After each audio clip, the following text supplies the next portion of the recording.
Wow. 56.4. Right on.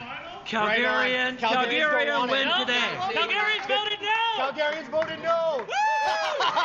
Hey, leave it to the people to end the bid. That's right. Leave it to the people to end the bid. I'm not going to give up on selling this city. I'm committed to it, and I firmly believe that we have to work harder on it. A lot of folks have said that this has been a divisive conversation for Calgary. And I got to tell you, I reject that thinking. Because what we had was passionate people talking about the future of the community. All right, we continue to get reaction here from the no camp. We're speaking now with Franco Terrazzano of the Canadian Taxpayers Federation. So you've worked very hard at getting this result, led a lot of those rallies out there, endorsed Sweden. How do you feel tonight with this result? You know, from day one, the CTF has been saying that a vote no to the Olympic bid is really a vote yes for Calgary. So we think that this result is great news for Calgary, and it's really great news for Canadian taxpayers. But, you know, before I really get into the details, I just need to, truly say my appreciation for all the volunteers that we had. They worked around the clock, they worked tirelessly, and they just gave us a whole lot of heart. And they're even outside, braving the elements for us. So what kind of precedent do you think this sets for Calgary now that we've seen this happen? I mean, the vote went to the people. This doesn't always happen. Do you expect that to be the norm now when we have these big issues in the city? I assume that's something that you would be in favor of. You know, I think it does set a big precedent, but I think it sets a bit of a different precedent. So yes, Calgarians, a majority of Calgarians, according to the results today, said that they were not in favor of hosting the Olympics, but I think it goes deeper than that. I think Calgarians are tired, and they're saying to all of their governments, the City of Calgary, the Alberta government, and the federal government, saying, hey, it's time to get your fiscal house in order. It's time to stop runaway spending. It's time to control debt. It's time to stop increasing taxes. I think that's the message that Calgarians are really sending today.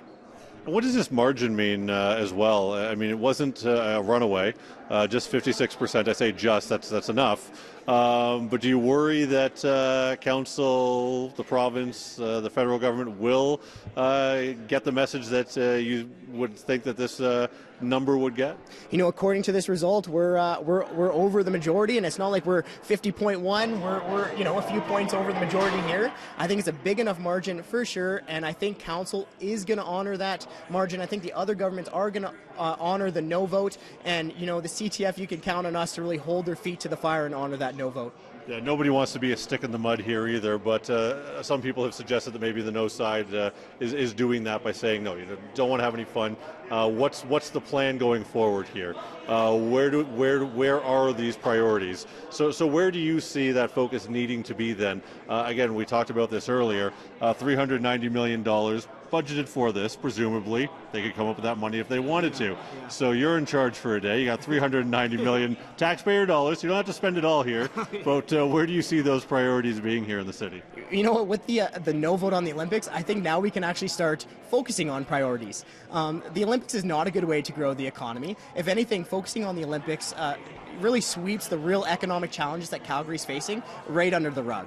And look, Calgary does face economic challenges, and it's time to address them. It's time to have a real economic strategy. And that means going back to the basics, going back to the fundamentals. We need to have a competitive tax regime. We need to have inefficient regulation that isn't overly onerous. We need to make sure that we have infrastructure that gets products to market. You know what? We need to make sure that we have at least free trade within Canada. Now we can finally start focusing on the real economic issues with a real economic strategy. Where do you see this sort of changing the way that people perceive Calgary? Are you concerned at all that people see this vote and maybe shy away from investing in the city as you would hope? Or do you see this as the people you talk to seeing this as a good thing, that it's a prudent move by Calgarians?